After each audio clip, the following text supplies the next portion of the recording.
We didn't get to that, Pete. Okay. We just started, we actually didn't start talking about that.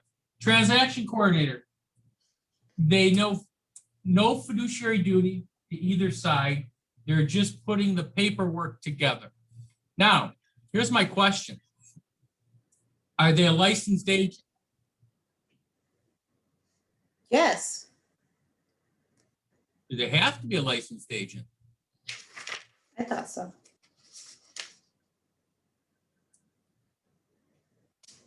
Anybody else want to join in?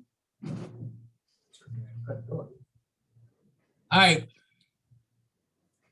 Do you need an agent in a real estate transaction? No. No.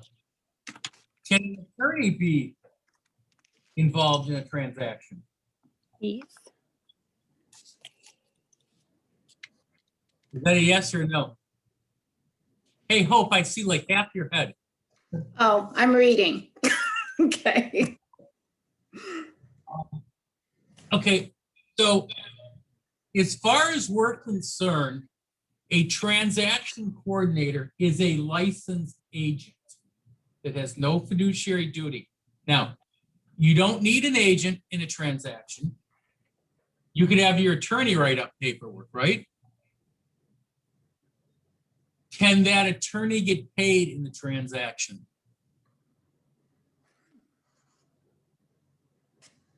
For attorney fees, Correct. They're not getting paid as part of a commission in the transaction. The attorney can charge their client, buyer or seller, whatever they want. But we're not paying them in a transaction. So a transaction coordinator is a licensed agent who's going to get compensated in the transaction. Does that make sense? Okay. All right. A transaction coordinator is a licensee who's not acting as an agent of either seller or buyer, yet is providing services to complete a real estate transaction. The transaction coordinator is not an agent for either party and therefore owes no fiduciary duty to either party. Now, when can you guys see being a transaction coordinator? when they already have a buyer, or the deal is pre-organized, pre-arranged. So, Hope, your best friend calls you up and says, "Great news, Hope. You know, I happen to find a buyer for my house. Can you do the paperwork?" Right. So you could do it at a, why do you think people want agents to do things as a transaction coordinator?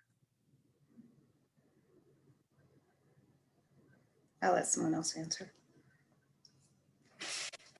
Avoid the fees. To avoid the fees, to lower the commission, correct? Remember one thing. Commission has nothing to do with how you represent somebody. All right? But you're absolutely right, Warren. That's exactly why they do it. Well, you'd be my transaction coordinator and you can only charge me X. You charge me $1,000. Well, could I still be, in that case of Hope's friend, who's the seller, could I represent Hope? Or could I represent your, or could Hope represent her friend as a seller's agent and still charge her the same as if it was a transaction coordinator?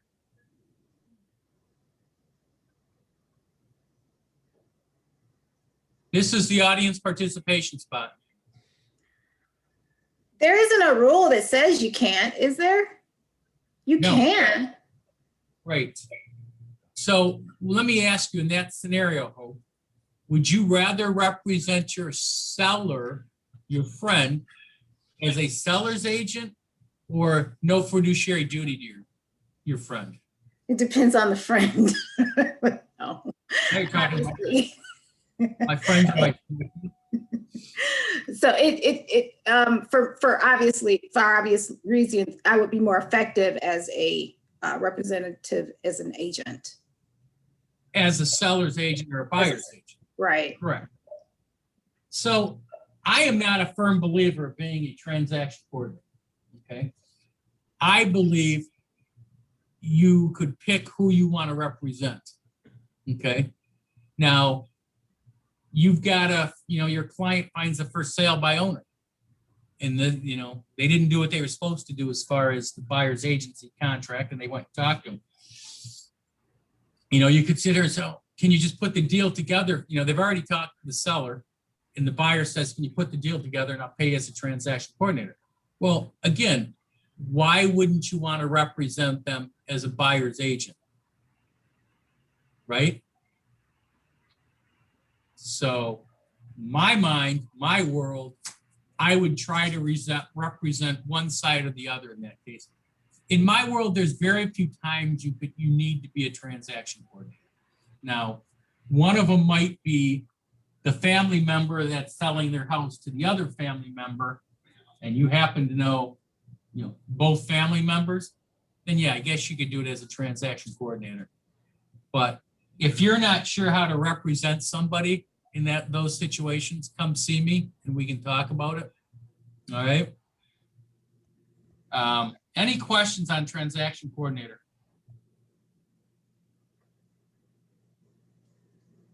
All right. We talked a little bit about designated agency. Someone remember why designated agency was put in place? To ensure the buyers had representation. Sorry. Go ahead. No. To No. limit the amount of dual No. agency, What's that? to limit the amount of dual agency out there. Affirmative. Correct. To To limit. eliminate the majority of more dual agencies out there. Because if we weren't a designated agency office, if Hope had a buyer and Warren had a seller, that would be dual agency you guys would be in, right? But since we're designated agency office, you're not in a dual agency scenario. You get to represent your clients with the full fiduciary duty. And the only way you get into dual agency in our office is how? Mutual consent of both parties, or all parties, I should say. You have, as the agent, you have both the buyer and seller. So if you don't have both the buyer and seller, you're not in dual agency in our office. Okay? So a buyer or seller with a designated agency agreement is represented only by the agent specifically named in the agreement.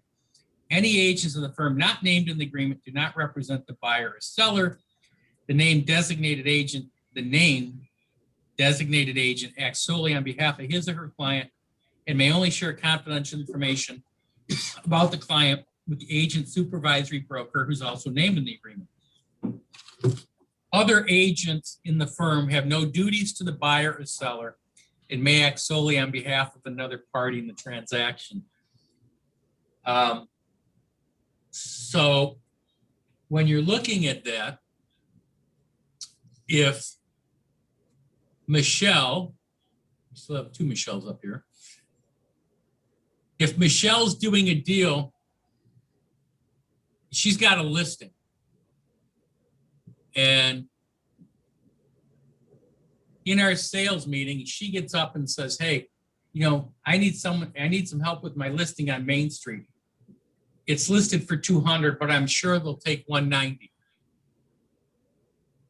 Can you guys tell your clients that? You have 50% chance of being right, by the way. Yes, I think if it's your client, no. Well, so Michelle Fortier listed a property and she made that comment, and Warren, he's in the meeting. And Warren tell his client what Michelle Fortier said. I think he could, right? No, you can't say that. He can. And that's it. Because Warren, who are you working for in that transaction? Your client, right? Yes. Do you have any fiduciary duty to Michelle for her No, client? no. Exactly right. So as a designated agent, Michelle needs to keep her mouth shut so she doesn't make that comment. All right. So you got to make sure that you're not saying that. I mean, here's a simple thing. Well, you guys know what fax machines are? Yeah. Just checking. There's a few people that don't. We went to designated agency around the time I got my broker's license. So let's say 15 years ago. How do you think offers used to come over from agents and other companies on fax machines, right? Yep. What do you think we had to do when we went to designated agency? And you had to like get your copies off the machine before someone else could see them. We had to get rid of fax machines, basically. And you went to a server to where the emails came in. They went directly, into an email. And why do you think that was? We couldn't have that information out there for somebody to walk by and pick up the information off a fax machine and say, oh, I see this is what they're accepting on an offer. This is what's coming in. So we had to separate things a little bit better. But designated agency is a really good thing because it allows you guys to work for your client's best interest. It doesn't change me or the brokerage at all, because I'm always going to be in a dual agent situation if you guys are writing offers on each other's property. Does that make sense? How would you guys explain designated agency to your client? Anyone want to take a chance? When you call the brokerage, you only talk to me or Pete. That's Phil, you're a man of few words today, but that's pretty much in a nutshell. That's correct. You tell your client that, the only one you should be dealing with is, Phil should tell his client the only one you should be dealing with is Phil. And if you can't get a hold of him, the only other person you should talk to is my broker, Pete. Don't just call up and talk to any other agent because they have no fiduciary duty to you. Does that make sense? I'm not going to confuse you guys with something else, so we'll just move on. All right. So now you've got, I hereby disclose that the agency status of the licensee name below is you're initialing as either seller's agent, buyer's agent. This is where I try to do next to dual agent, I will write in the word possible, okay, and initial that, but you can't initial more than one on DocuSign. So you'd have to do it like outside of DocuSign. Transaction coordinator, I really don't want to see you guys using that, and none of the above you're not going to use a whole lot. Any questions on that? All right, Phil, you're always going to check the box, this next one on page 3.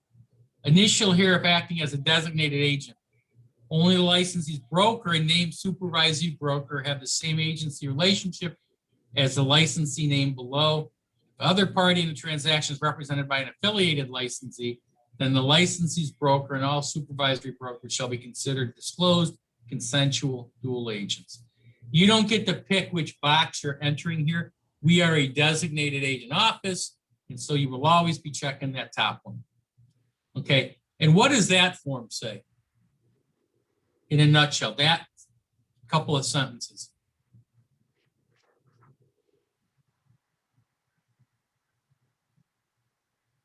That one says who's in dual agency, correct?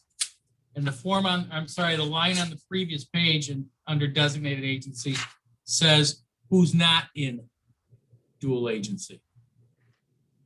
All right. Any questions on that?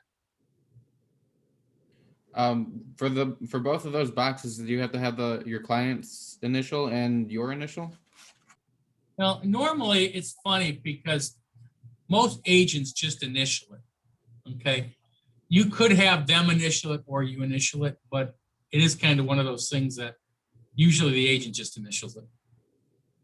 So, all right. Further, this form was provided to buyer or seller before disclosure of any confidential information.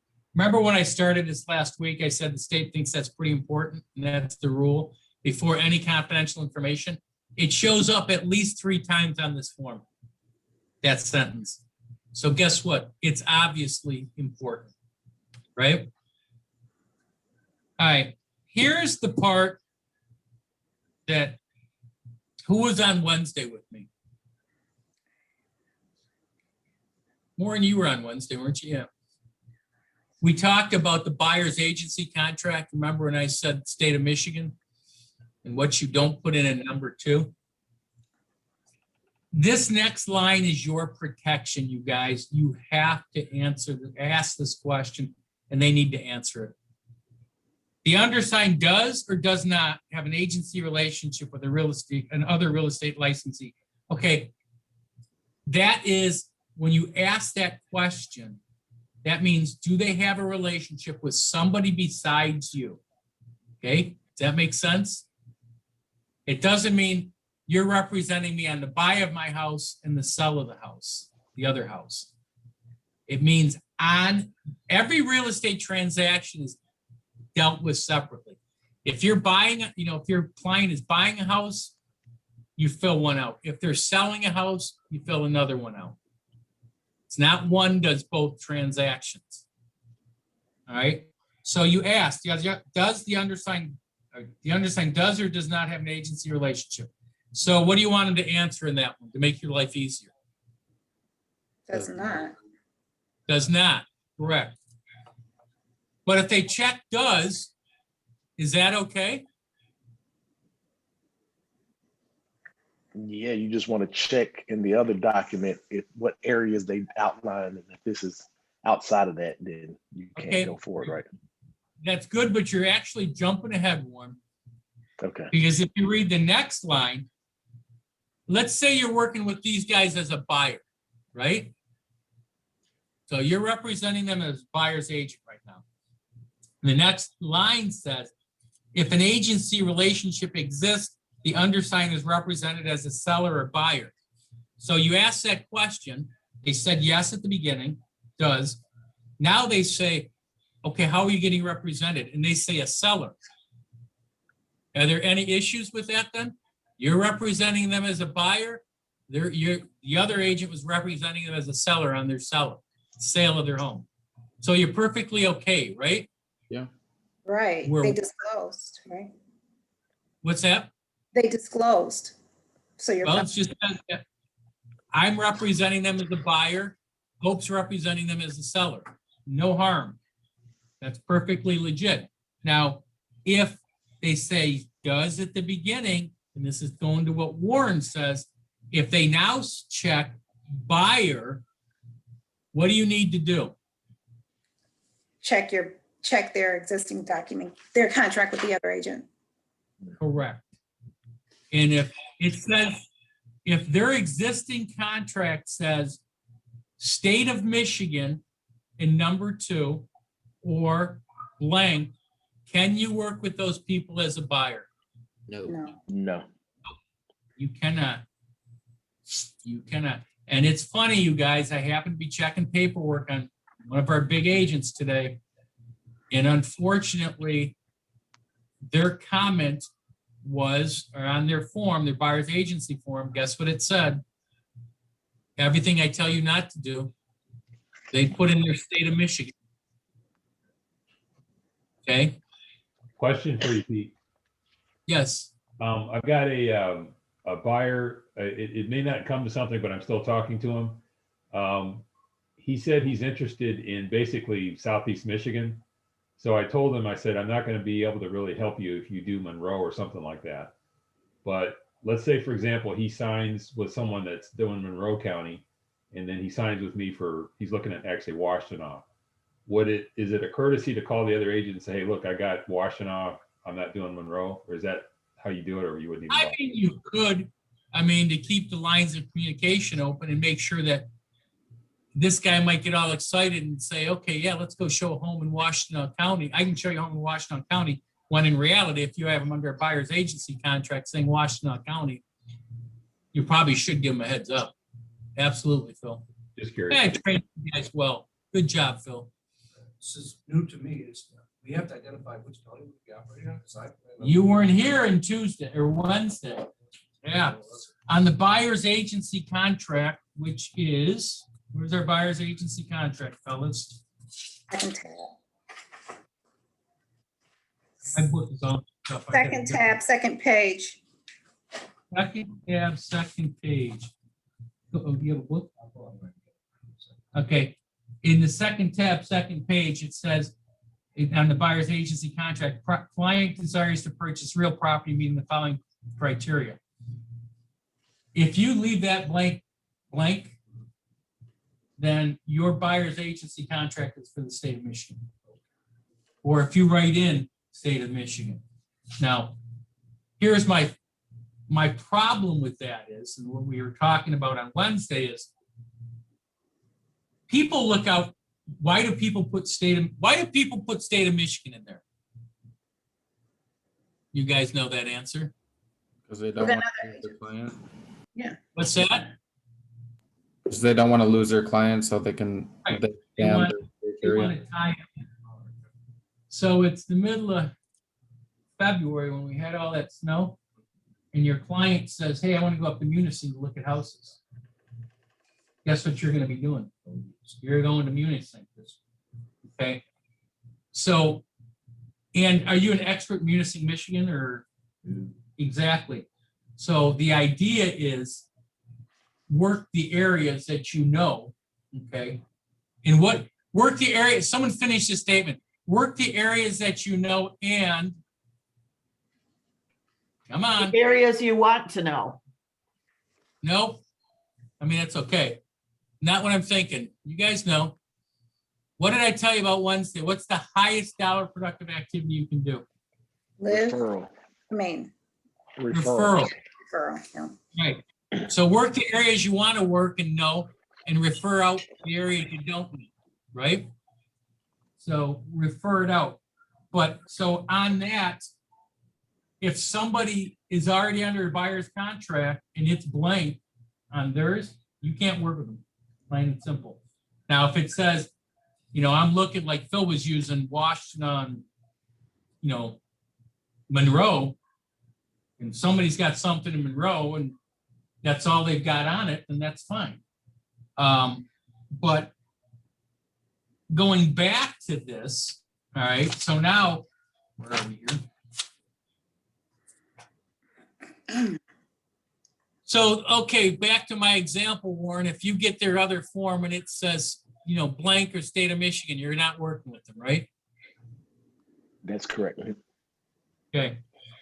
However, if it says Lansing, you're free to work with them. As long as you're not showing Yes. homes in Lansing. Correct. All right, by signing below, the parties confirm that they have received and read the information in this agency disclosure statement, and if this form was provided to them before the disclosure of any confidential information specific to the potential buyer or seller. So that's now the fourth time that's on that form. So now we really know the state thinks it's important. So then it's got potential seller or buyer. They sign, whether, you know, if there's two buyers or sellers, they both sign. Does somebody have to sign this? Does the client have to sign this? Not this document, no. Why? I think it's just we have to disclose the agency and what we're doing from our side. I think it's It's more not a into the, contract, right? yeah, that's it. This is not a contract. This is a disclosure. Okay, why do we have people disclose? Why do we have people sign this disclosure? Who's it protecting? Us. Absolutely, us. So if there was ever a dispute with another agent and they say, well, this was my client, and believe you guys, this happens a lot. Your main proof is you got a seller's disclosure statement signed, or not a seller's disclosure, an agency disclosure statement signed prior to theirs, right? So if you can show one, guess what? You're not going to be in trouble. They can't take you to the board. Okay, so this is your protection Fill it out properly and it will help you. If you don't fill out the part about does and does not have an agency relationship, you might as well not have done anything. Okay, now, real quick on that. I forgot where I was going with that. Let me ask you, okay, now I remember. If the buyer says, or seller, well, more than likely it's a buyer. If the buyer says, I don't want to fill this, I don't want to sign this, what are you going to do? Initial, or, I don't know. That's not a bad answer. If they say, well, you know, I really don't want to sign this, and you explain to them, this is not a contract, this is just a disclosure, and they say, you know what, I really don't want to sign this. Here's what I'm going to do. Bye-bye. Okay. I mean, because Warren, if you're not going to sign this, are you going to sign a buyer's agency contract? No. So why do I want to work with you? Right? Mhm. No point. But if you guys do choose to, you could initial this and say, buyer refused to sign on this date. And the reason I say that is, if you ever go to court, your prior actions can help you. If somebody said, no, I never saw this, but yet you pull out all your other agency disclosure forms and they're all signed, you probably got a pretty good case that, you know, this guy's lying to you. The bigger issue, like I say, is keeping yourself safe between other agents saying that you took my client. Right?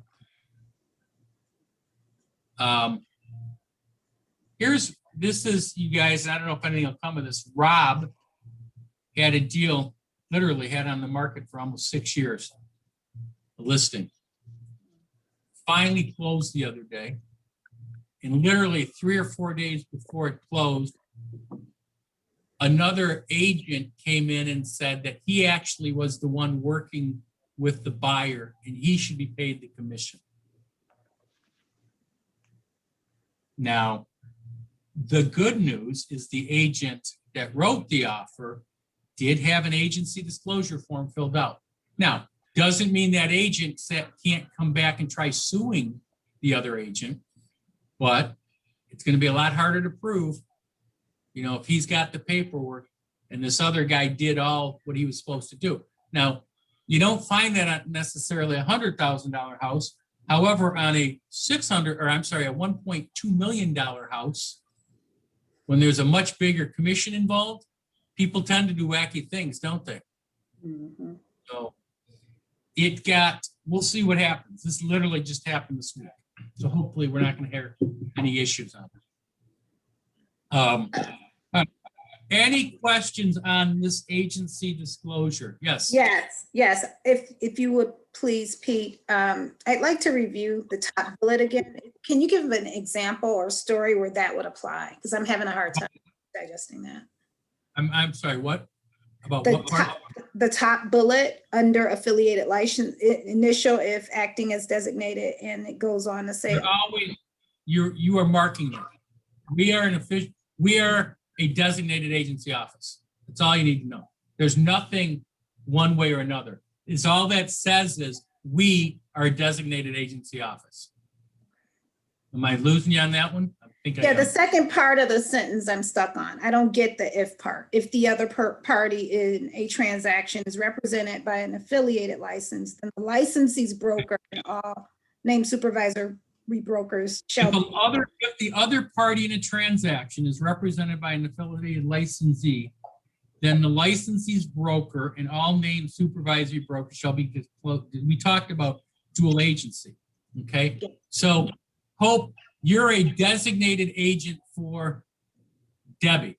You're representing Debbie as the buyer. Warren's representing Phil. Is all that's saying is I am a dual agent as the broker. Okay.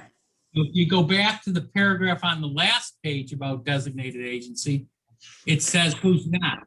So in other words, because we're a designated agency office, you're not in a dual agency situation.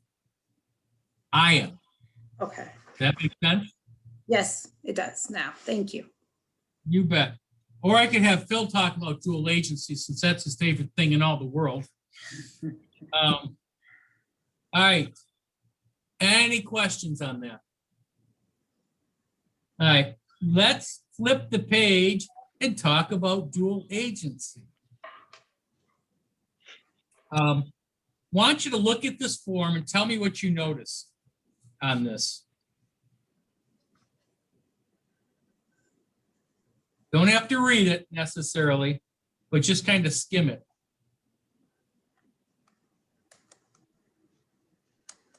Actually, I brought this up at some point too.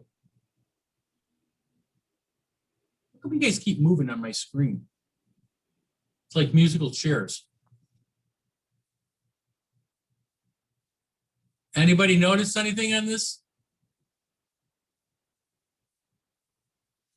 It lists the specific property. Okay.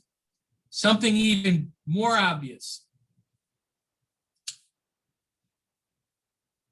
If you were to look at pretty much every form in this book, including the one we just talked about, then look at this form. What do you see different on it? Both the buyer and the seller sign the same document. Okay, I like that. However, not quite where I was going, but you're right there. You are right there.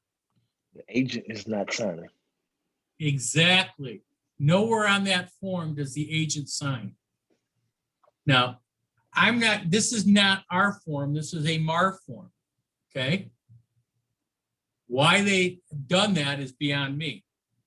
But they're saying that both sides know that we're representing, but we're just not signing that form. It's kind of a weird thing. Means nothing other than the fact of means nothing. All right. So starting at the top, the broker salesperson. Now you could put Keller Williams Advantage / your name. Okay. Then you've got the seller's name, buyer's name, and the property. Seller and buyer acknowledge that in connection with the possible sale purchase of this property, broker will be acting as a disclosed dual agent of both the seller and the buyer. This is true even if one of the broker's salesperson is working more closely with the seller and the other more closely with the buyer. Okay? Good. Does that make sense? Is it saying you guys in dual agency, or is it saying I'm in dual agency? You're in dual agency. Right. As a dual agent of both the seller and the buyer, broker will be working equally for both parties to the real estate transaction and will provide services to complete the transaction without the full range of fiduciary duties owed to buyer's agent and the seller's agent. By working with the dual agent, buyer and sellers are giving up their rights to undivided loyalty and will be only limited duties of disclosure, obedience, and confidentiality. Now, this is kind of an older form. Are they really giving that up?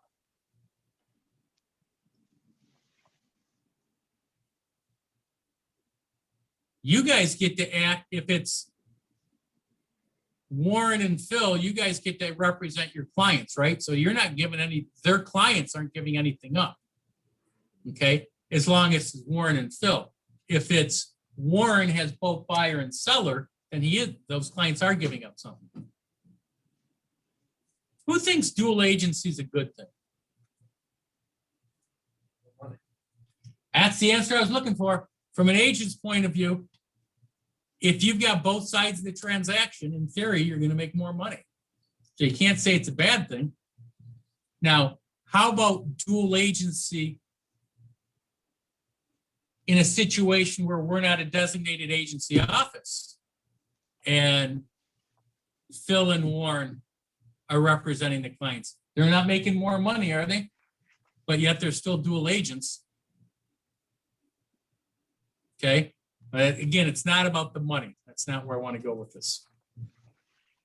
Do you guys think you can do your job as if you're a dual agent? Who would have a problem being a dual agent? I feel like it'd be tricky. It's an honest answer. There's nothing wrong with that. And if, and there's agents out there that don't like being dual agents. I don't have a problem with it because I think I can explain it well enough and let my, here's my belief. Who ultimately is going to decide what the value of that house is? So I'm going to get an and in there. Buyer and the seller. I would say buyer and the seller. The seller can say the house is worth X, but if the buyer never comes up to that, then the value really, it's really not a number. You'll have buyers say my house is worth $500,000. Well, nobody's going to answer 500 grand, and it ain't worth $500,000. So well, if I'm negotiating back and forth, I'm not sitting there saying you have to take this. Okay. What's my job?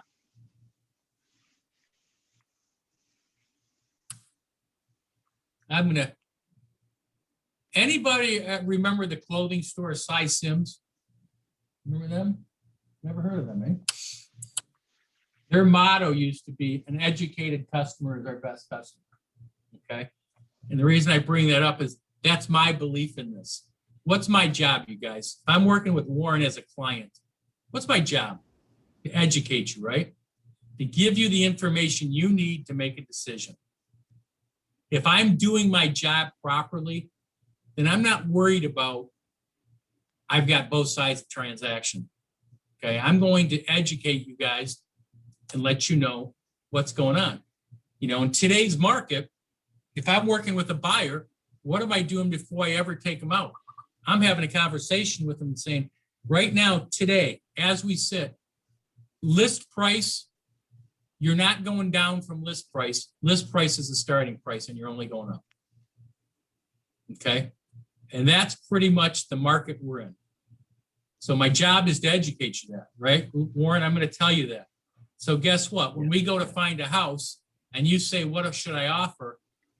I'm not going to tell you we'll offer $20,000 less because that's probably not going to get you the home, right? And it's the same thing. If somebody says list my house for 400,000 and it's worth 350, what's my comment going to be to them?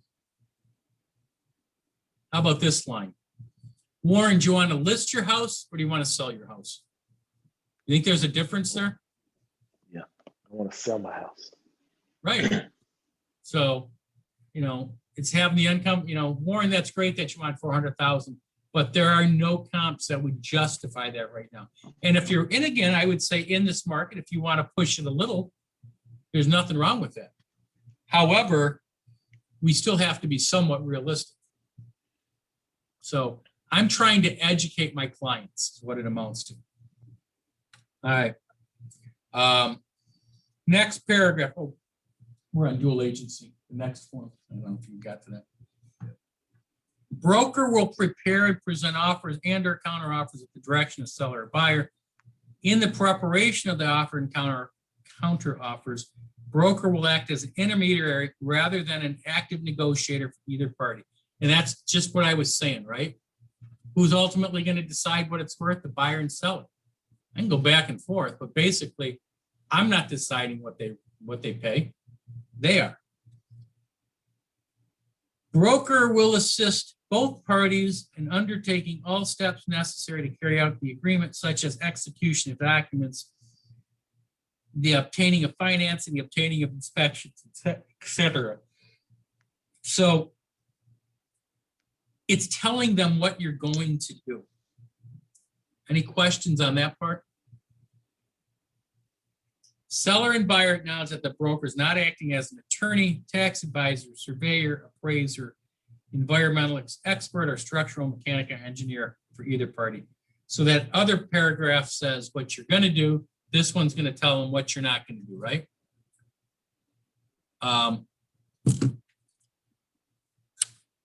We asked this question the other day, or I asked this question. If I'm in a dual agency situation, can I show the buyer comparables on the house? If you show it to both sides. If I show the same comparables to both sides, that's correct. I can't tell Warren your house is worth 200,000 and tell Hope her house is worth, the same house when she's going to write an offer. I'll offer him 150 because I'm basically lying to somebody, right? So the comparables have to be the same. Okay. As a dual agent, broker will not disclose any information as to either party's motivation or other information that one party has not authorized broker to disclose to the other party. To avoid any possibilities of misunderstanding, however, seller and buyer agree not to disclose any confidential information to the broker. So if you told your client, if there's something you don't want me to know, please don't tell me. That's the easiest way to handle that. All right. Prior to entering into this agreement, broker has acted as listing agent for the property, selling agent for the property, buyer's agent for the property, or other. What do you think, which box is going to get checked first or the most? Listing agent, Why? because I would assume you're either listing the property and then you find the buyer and bring them into the deal. And that's usually correct. Most of the time, I've got a listing and I find buyers, whether it's by advertising, a sign call, whatever. I mean, is it possible that I'm working with a buyer, and today it's probably very possible because I'm working with buyers longer, that I've got a buyer under contract and a month down the road, I get a listing. So in theory, and that listing matches up with the buyer, so I've been working with the buyer first. So in most cases, I've been the listing agent and then I bring a buyer. All right. Notwithstanding the terms of any contract between broker and seller or buyer as provided above, seller and buyer hereby release broker from any fiduciary duties inconsistent with the terms of this dual agency agreement. Broker will preserve all confidential information obtained during any prior agency relationship and will not use such confidential information to the detriment of the former client. What's that mean? Anyone answer that one? Means you're not going to give away something that will give the other side like a heads up on things, such as they're going through a divorce, they have to sell their house. You don't want to share that. Okay, let me ask you this last line. Broker will preserve all confidential information obtained during any prior agency relationship and will not use such confidential information to the detriment of the former client. Close, but not quite. How about Warren? You and I had a listing, okay? I listed your property and I sucked as an agent and couldn't sell it.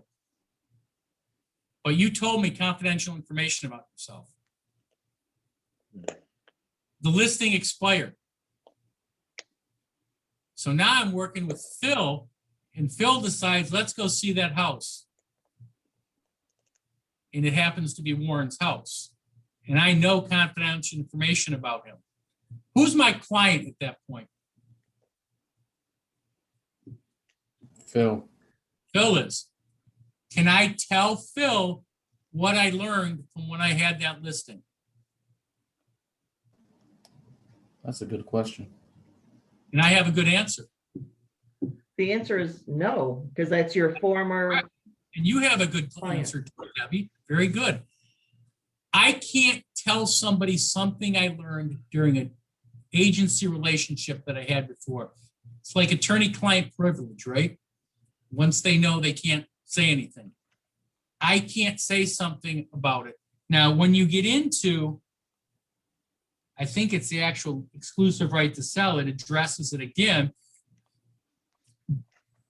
But Phil might say, well, if you know this, you need to tell me about it. Okay, I'm going to look at something real quick. I just want to refer to something.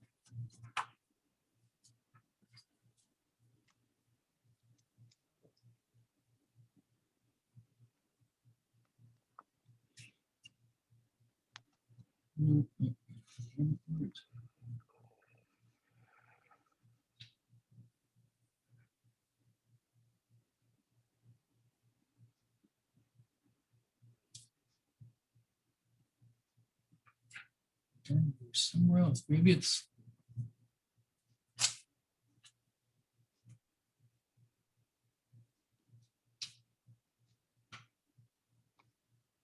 I'm not finding what I want, but somewhere else it pops up and it says that it takes it the next step further. Phil can't blame me for not telling him something that I already knew. He can't hold me responsible. Okay, so in this case, basically, is all this is saying is if I learned something about Warren when I had it listed, I can't bring that up. Okay, clear on that one?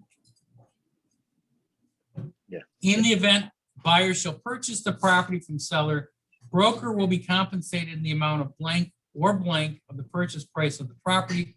Such compensation to be paid by the seller, the buyer, both. In most cases, what are you checking there?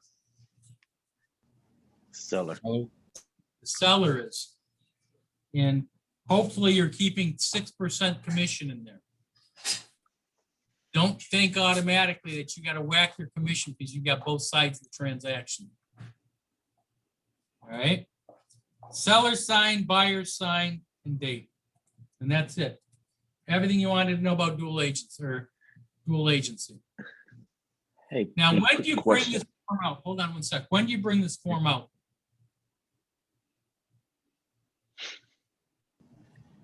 So if I'm representing, if I'm have a listing or have a buyer and then I bring the other party to it, then I definitely would fill it out. The question would be then if What- I have it and then someone else in the brokerage has the other side and you're the broker in between. You I don't think really we would need, go to that's a great question, Warren, and no one's brought that up before. You really don't need to have it because you're not acting as the dual agent. Now that's a really good, I gotta think about that one. Stay tuned for my answer at a later date. You actually stumped me on that one. How's that?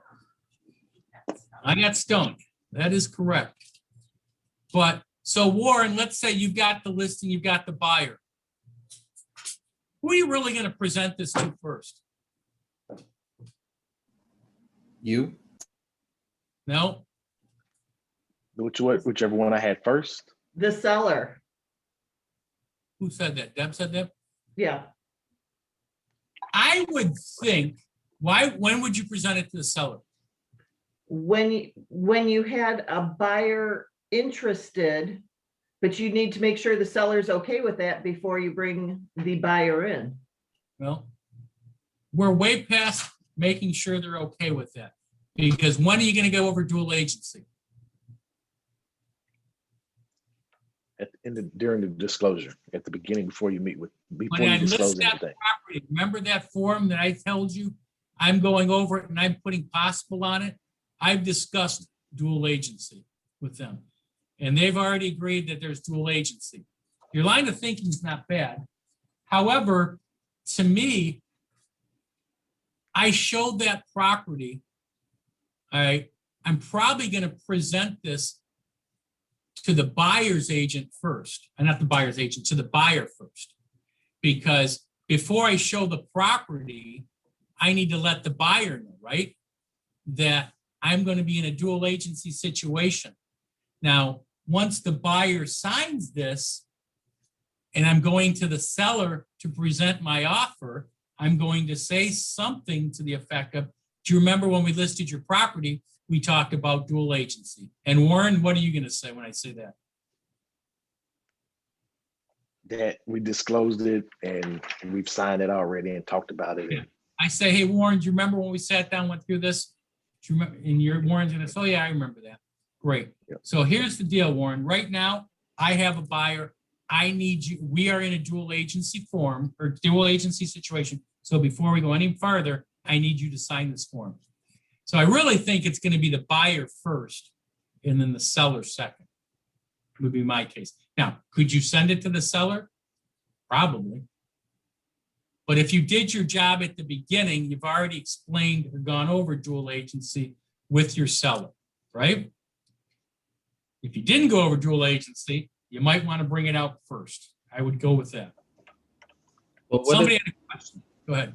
what if they what if your seller did sign the or initial the possible dual agency, and then you did find a buyer, you presented them this, they signed it. No, it's not that they didn't initial it. Did I talk about it at the beginning? Because that's two different things. If I explained dual agency at the beginning, okay, I went over it. I'm writing the possible in there just to be safe and secure to know that, guess what? I did do it. Okay, and I always go over dual agency. Okay. That's Well, one thing. But you want to make sure, let's say, it's a good question. Here's the problem. You know when a lot of agents discuss dual agency with their seller? When they're bringing an offer. How would you like that? Would you like that at that point? Nope. It's not what you say, you guys, a lot of times, it's when you say it. It is a much easier conversation if you talk about dual agency when you're listing the property. They almost feel like it's a bait and switch if you don't bring it up at the beginning. So very important that you discuss it right up front. And could you review it again? Sure, before you brought it to the table. Just say, hey, just so you know, we talked about this. I just want to make sure you're perfectly clear with dual agency. And I want to make sure that you don't tell me anything you don't want me to know right now. All right. Any other questions? Okay. Who's working this weekend? Nobody's working this weekend? Oh, my lordy. How are you gonna make money? You guys should all be saying, I'm working. I'm working this weekend. I'm working this weekend. All right. I will catch up with you guys later. Have a marvelous day. All Thanks right. so much, Pete. Have a good day. All right. Bye-bye. Thank you. Bye-bye. Hack. Too much talking. You're working this weekend, right? Watching videos. Watching? No, it's just the two of us. The insurance, she's the insurance lady. If you need insurance, give her a try. Actually, what did we just do? I think Rob, No, he talked to you. I have a better rate for, I mean, yeah, I have better coverages. Almost the same as what he's paying it now, a little bit better, but I have better coverages, so. That's good. Maybe with him and then Angela Okay. Bernerville. I just cover her and it should be better than what they have, so we're working it. You get into health insurance. They do not, we work for someone else.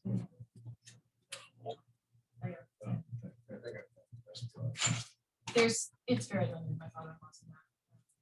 But it's pretty much they're all kind of separate. Mhm. Last year, so I don't care about what it is. Yeah, I think I heard you've been in sales for like 20 years, but just been in real estate. Right. Thanks. That's it. It was a commercial guy, more industry, my primary function, kind of selling, but just pushing. Okay. Everything's expensive. Oh, yeah. Last job was Kent Township Supervisor. Oh. Before that was. Wow. Our own shop. Reparations the last 4 years. I live at Flint. Okay, city or? Township. I live right on Back Road, Okay. just between North Kirkville and So we're back in Ridge. Off the Oh. northwest corner. okay. Border is short. The dirt roads. No, but Warren's, You're back. Yeah. Okay. I paved Ridge from Ford to. I read the dirt roads up there. I read some up there. I see that our professional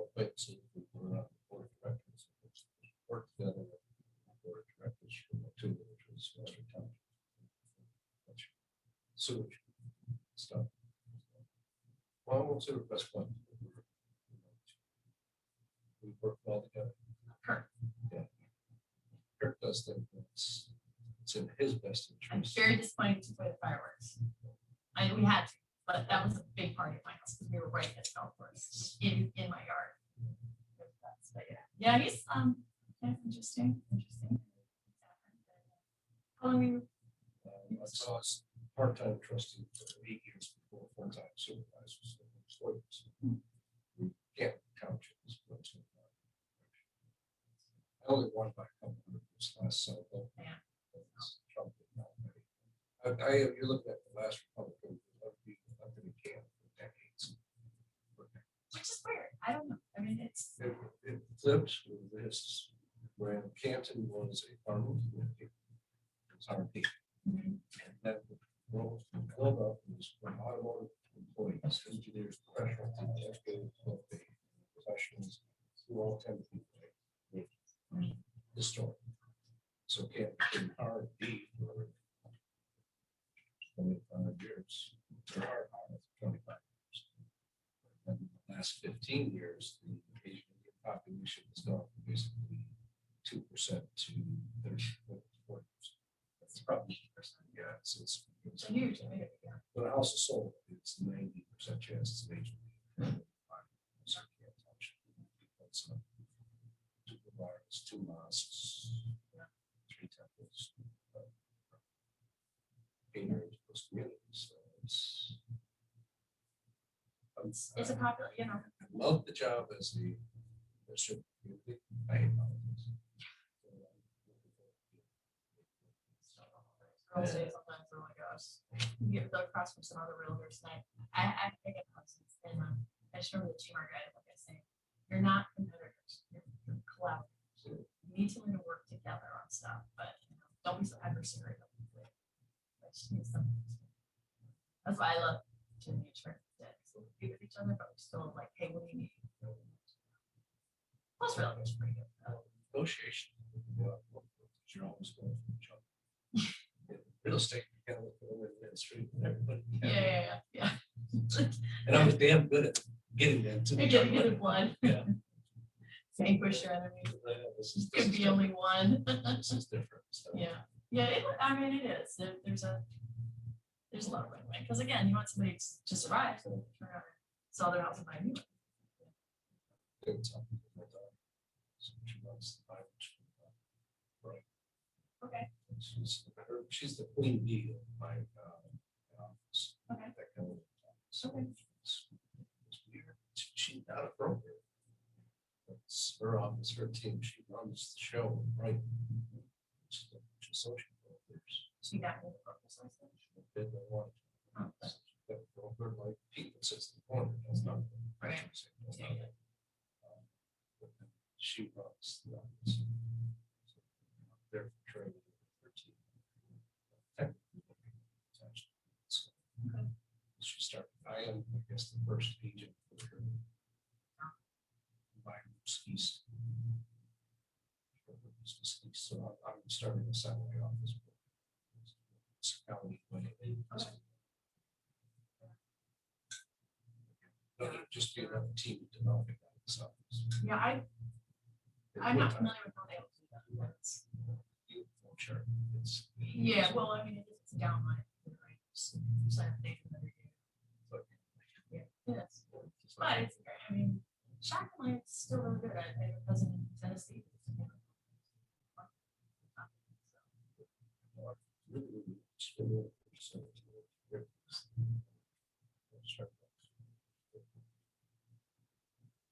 Not a broker. She has 140 agents out there. There's teams of brokers. It's early. So when she's at the meeting, was there, she's the boss, but it's weird. It's like, I think her situation is most people that do what she's doing. First, do that a lot too. When she started out, there was 5 or 6 in the office. They said they're a new their boss. It's unusual. It's just the administrative stuff. Usually not, I mean, usually not in the just know some guy's manager, but someone else is really running the office for him. Yeah, I want the technical guy, just let me be. Yeah, I'm not good at running these people. I'm good at selling or doing something, but you handle that. And she's obviously good at it. She's the cheerleader around. And Yeah, she's still able to. Mission two, which is a really neat position, which is that whatever she has, the colleagues, so. Yes. It's So off of whole office or that would be up to you. This or it's still. well, each team has to think in space. It's I still don't understand. Hey, next one. Well, what? What's cute is after as a super official. Mhm. you know, Right. I have no pensions. I have- So first thing she did, she gave me a copy. She gave me a computer. Oh, It's like it's like that. Thank you. So she's doing all right. yeah, our friend was Dan Dwyer. From the American. Yeah. So his wife was the one making the money. I mean, his job was, he had a good job, but Meredith didn't do anything. Well, Wilcott was the guy that. Yeah, he's a Yeah, Oliver Wilcott. Oliver went on a date with my daughter. Oh, jeez. It's funny. I've been this board to sit on his neighbor supervisor, so I hung out with Oliver. Yeah, I mean, that's still a kid, right? He was a good guy. Yeah. Oh, I mean, he's not that guy. But it seems like big for him. But yeah, it's such a small. I'm actually from out west, and I spent moving around in Phil Shop. So my husband's from Northville, and everyone here knows everyone, and like you all dated someone, or I've met girls. It's like, oh, I dated your husband. out west Michigan or out west? Out west California. I'm from California. This thing got built, you came across. I mean, we went when I was little, we went to Iowa, Utah, Oregon, Texas. Family's originally from California, Arizona, so that's family. Arizona is home base. Right? Yeah. Phoenix area is where we lived, and then they're from Superior. So my mother's in Mount Hills. Okay, yeah. Yeah, it's on the way up. So We were up there. A couple weeks ago. that was like the marker to know we're going to finish to go up to Superior. That's huge area. Oh my gosh, yeah, that's so being out there, I make friends. You don't know anybody. It's a huge area. Which I don't know. LA, which I'm here, huge. In all the Asian community, it's huge. So yes, it does change the demographics. It's not- I'm Pat. You are. Michelle. Michelle, you don't have to give me that. No, I didn't give us my order yet, so I was gonna change it to try and, Currently, we had a house fire a month ago, so, and then they asked me to take over. We're living in a hotel right now, trying to find a rental, which hopefully we have one lined up for big dogs, that's our, but anyhow, maybe other house in 6 to 8 months. I'm kind of upside down, everything. Shit, it's a gap in my tab. Fire. Back in the years, yeah. Oh, jeez. So I'd already moved down. It's just most of it. It's back and down today. In order to get the maximum interest when you get the inventory. Yep. 2 weeks. That was said, you take this against inventory. Yeah. So we literally picked some things and wrote it down for weeks. It's such a mess. Oh, well, luckily it was just the exterior, but it's the smoke. Yeah, I mean, floor's gonna be done, yeah, so, but I didn't do the video, now you can do the videos. So I open closets, it's everything. But, no, they're actually really generous. I'm so glad it wasn't our office, it would have been on us, it's with my state park friend. But anyhow, it's, and then every contractor's telling us, yeah, we're not gonna get that right away in materials because of COVID. For the Chamber of Commerce. and all that. Yes, with Wes, the scrap meeting. Canton's chairman, the chairman back in 19. Back when we had Mount Shine. Yeah, it's, I mean, Lot of ties to the business. yeah, Wes is, he's done a great job. It definitely has changed. Can't marry. Plymouth is, it's, We're still holding your. Kirk did. Small. The former supervisor before IZ. The price was in there. Games that the treasure was such. My daughter and like at one point work. Shannon was our first state rep. You roll the clock back 10 years ago, the Congress President Shannon. Today, it's like, that's the games. Well, I worked for Rick Compatino. He ran for office. Can't remember who the other guy was. There was sign war, take on my sign. Where we're at on there, it was a big thing. It was Oh, yeah, like, you're go ahead, right, prime you're real right. estate. Yeah, absolutely. And, I was like, all right, I'll let you put the sign on, but that was interesting. And you had to be careful which sign you put on there because it has problems. But I saw which way the wind was going, so I said, yeah, you put that Heidi sign on there. You bet. Kirk did a damn good job. He did. So to win a write-in campaign like Yeah. extremely unusual. You would basically have to work for something at this point. So they can be here again.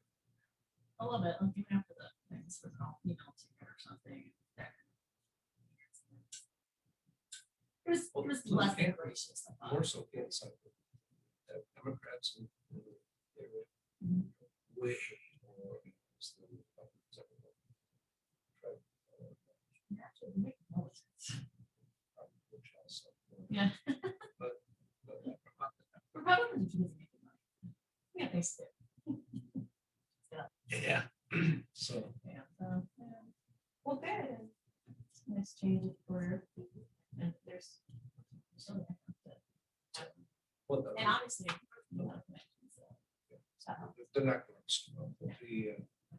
We have 60 now, and if all the federal stuff that you apply for is 65, there's a huge gap. If I Yeah. apply now versus wait 5 years.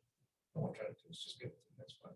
well, my principal, Brent, is only in his 30s, so that's. And he said, retire and take up golf, do hobbies. So he goes, these guys, about 6 months in, he goes, my friend telling me, let me guess, you got a dog. Yeah, how do you know? He goes, I got a timeline, what you're gonna be doing. Next thing you're gonna do, you're just bored, you're still working, Yeah. so you I can't. cannot. So Yes. I did for the month basically in February. Yeah, we got this November 20th was my last day, but then we went into the holiday, Thanksgiving, Christmas. New It's Year's. always been that. Yeah, so then the end of the last half of January, February was I couldn't stand it. So took the class, took the test, right? So, Yeah, what are you gonna do all day, Did your wife still? yeah, part-time at we went to, Oh, okay. gym. Yeah, yeah. So, Yeah, unfortunately. I didn't want it. Well, actually, yeah, it's she's there part-time, so she does 20 hours a week. in gym. So, yeah, she's like that. but again, that was different. Today's like she works Monday, Tuesday night. She works all day Wednesday, but she doesn't work Thursday, Friday. Deal she negotiated with Jim, she works 1 weekend. So I mean, it was traveling. My parents are tired, they worked together. Well, I don't know how they're studying. I'm married a long time and literally worked side by side and I retired and then I was like, you guys got my hobbies. So as long as I'm not traveling. let's say hi. I will. I won't see you here. Back to the